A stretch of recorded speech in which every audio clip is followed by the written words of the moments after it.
We're used to seeing horror stories coming from the West, stories by and about Americans. But we know that the world doesn't end outside the borders of the United States, that it's full of people from many different countries, each with their own unique stories, and some of them are quite mysterious. In this video, we'll dive into the catalog of anomalies we know Anomaly, the authors of the story about the Lovecraftian cult of the insect god, Mrohoi. Here, however, he has collected unrelated mystical stories from all corners of his fictional world. One by one, you will see photos that depict unidentified objects in a world full of mysteries, threats, and personal tragedies. And I have selected the most interesting ones, especially because behind some of them it is not difficult to find riddles from the world of the already real. This is a catalog of Anomalies, the International Horror Network.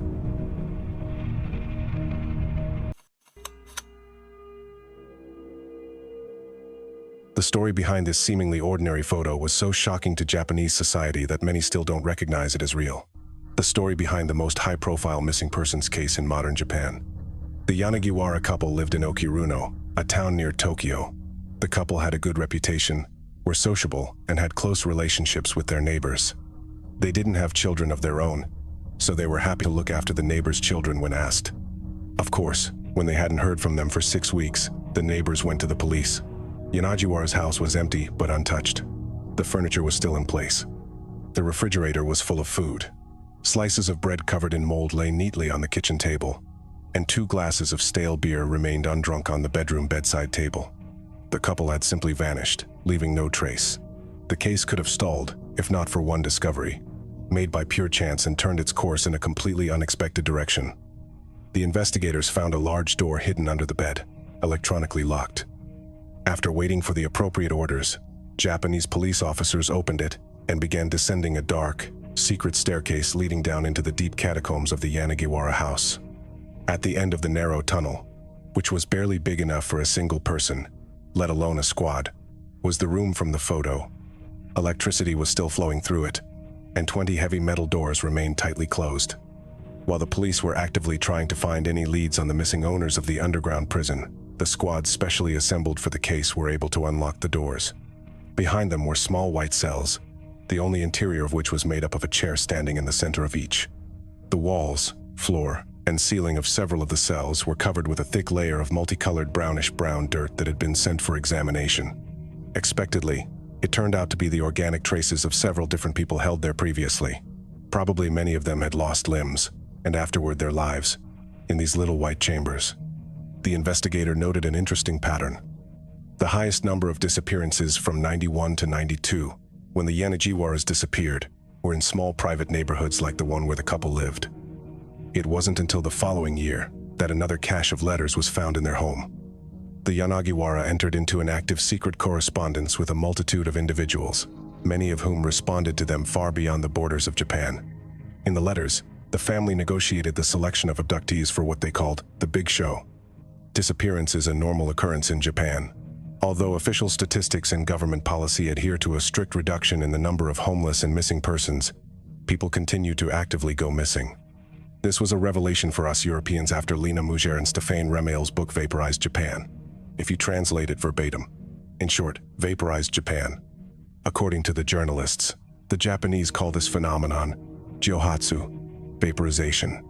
Hundreds of thousands of people give up a hard life, a failed job, debt slavery, and an endless list of responsibilities, and the mind disappears forever. They say there are even special services to help with such a sudden move. Admittedly, the truth behind this practice is pretty scary. To get listed in Jyohatsu, people are often pushed into Yakuza, and debt slavery can easily become real slavery for them.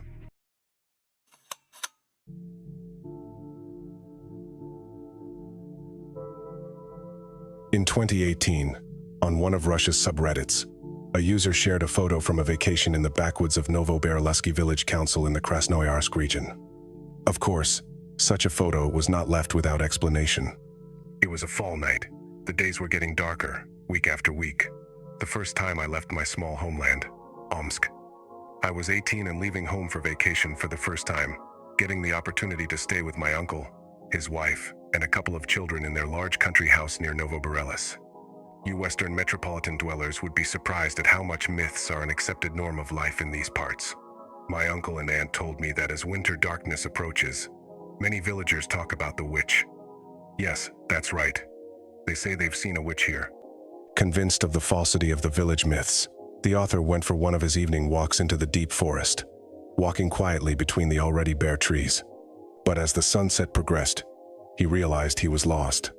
Fortunately, the phone was still catching, and he was able to get his bearings and call his uncle to ask him to pick the guy up and give him a ride to the village. For the time being, he was alone, in the middle of the forest, alone with the sound of the wind. But something caught his eye. A small hut standing in the middle of a clearing, the door of which was welcomingly wide open. To pass the time, the boy decided to go inside. The inside of the hut seemed too tidy for an abandoned old cabin in the middle of the taiga. However, the real discovery awaited him in the room that turned out to be a bedroom. From surprise, he even took a picture. The bed was neatly made with clean linen, and around it on dusty chests stood a whole row of decorated old dolls. Each was dressed in colorful dresses that appeared to have been hand-sewn. Only the noise of a nearby car could distract the author from this spectacle. Leaving the strange hut, he heard a high-pitched sound that could be mistaken for the creak of a car or floorboards. But something made him believe that it was the painful moan of the old woman who had been hiding somewhere in the darkness behind him all the time he had been exploring her dwelling. The one his uncle and aunt called the local witch. The deep forests of Russia are full of all sorts of myths and legends. Personally, this story reminded me of the Republic of Mariel, whose inhabitants, the Mari, are sometimes called the last pagans of Europe. Their culture is moderately well preserved and allows you to immerse yourself in the deeply bizarre and mysterious folklore of the Mari villages, in which the line between the living and the dead is very thinly drawn. On the week-long holiday of Kugichi, the Mari equivalent of Easter, the dead are welcomed into the village. Their spirits come out of the cemetery in an immature row and flood the residential areas. They are met, put candles to them for socializing, feed them, and afterward the dead leave, but not far away. They wander around, sometimes unwittingly or intentionally bring misfortune and howl together with the wind. At the Feast of Semek, they calm down, return to the cemetery, where they are memorialized and left with more food. For traditional Morians, magic is more than real. Spells help you live, rituals keep the world around you alive, and the dead come out for a walk once a year and must be kept in cemeteries. This makes their culture incredibly interesting. And there are many such places filled with myths and spirits in the deep Siberian forests. We just don't see them behind the soot of our urban air. In this regard, the phrase of an old movie is understood in a completely different way. It is necessary to understand the depth of our depths.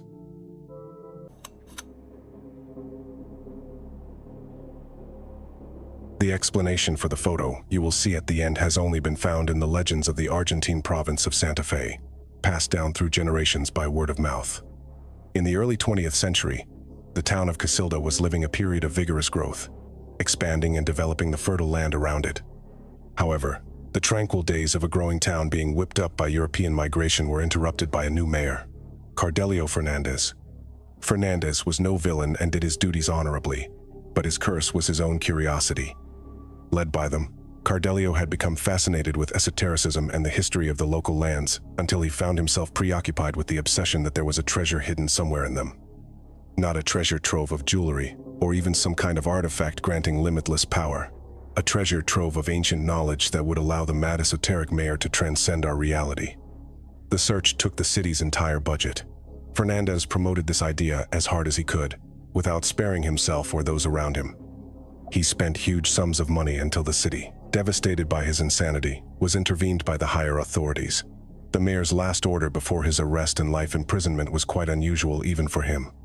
Legends say that he saw in a dream a sign of an artifact that would increase his chances of success. According to his recollections of the dream, Cordelio produced what he called pale masks for the highest, paid treasure seekers. These were fixed on the mercenaries' faces and promised them good luck and omens on their way to finding the treasure. In modern Argentina, these legends are commonly believed to be fictions invented by settlers from the ruined Casilda. This story has a lot of inconsistencies, and it sounds just like a story.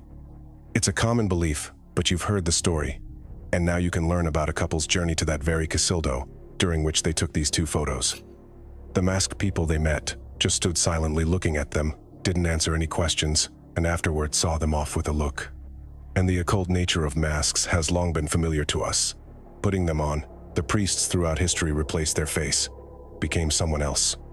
It was possible to replace the deceased, to take on the guise of a spirit or even a deity, or more, to completely depersonalize oneself and become a nobody, disappearing from the sight of the natural order. And this other personality, this other nature, allowed access to places closed to ordinary people.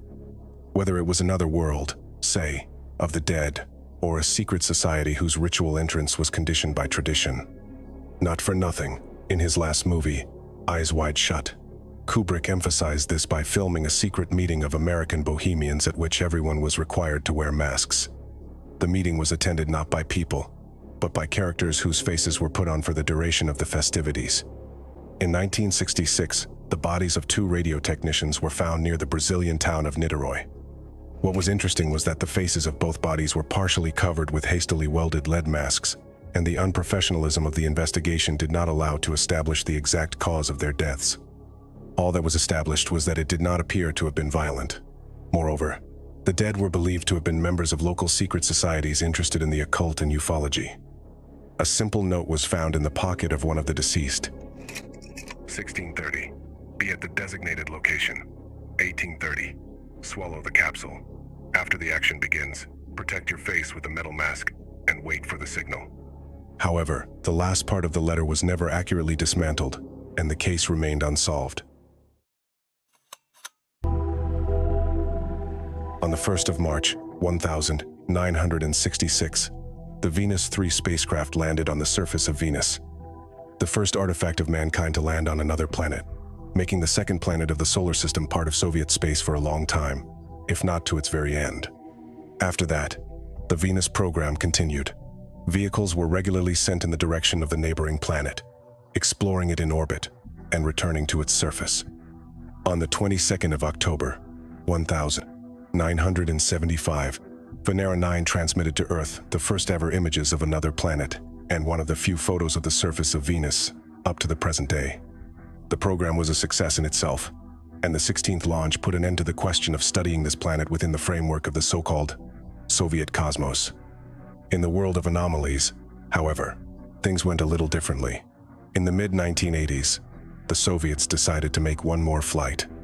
During the previous missions, it became apparent that despite the terrible conditions on the planet, the insane winds and pressure, the dense veil of clouds, the volcanic activity and the composition of the air, despite all this, something resembling organic activity could be seen on the readings and images. It didn't take long for the next apparatus to arrive, and in collaboration with Chinese explorers, the Soviet Union launched another apparatus on the surface of Venus. Somehow, Venera 17 managed to take over 2,000 pictures after landing, some of which were of particular interest. They still hadn't come up with a name for it, but you could tell.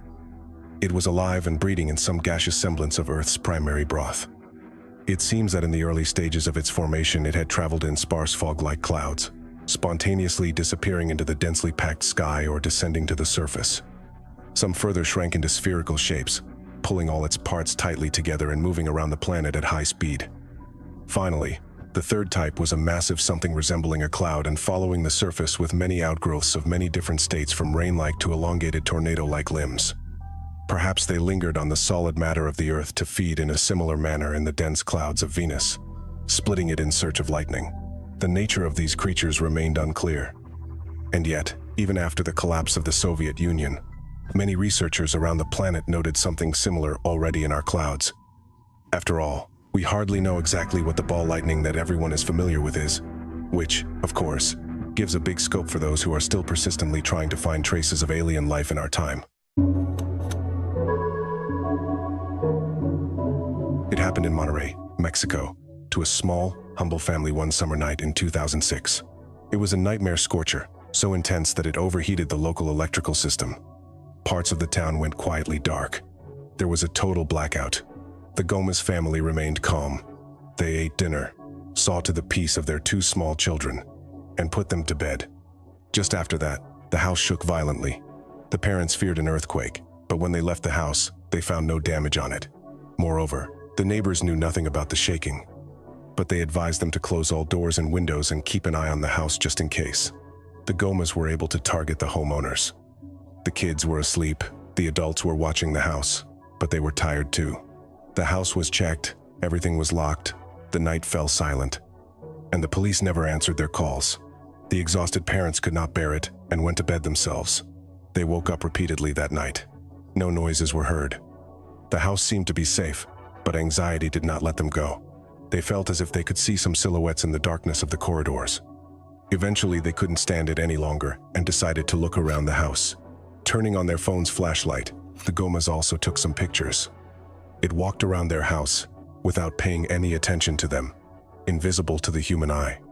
The frightened adults continued their surveillance until they were distracted by another jolt, accompanied by the screaming of their youngest child. Bursting into his room, they saw a large hole in the ceiling. The bed had been smashed and their boy was lying on the floor, covered in his scattered clothes and crying. There is a myth that alien drones exploring our planet remain invisible to our eyes and most hardware. To ufologists, such a theory sounds reasonable.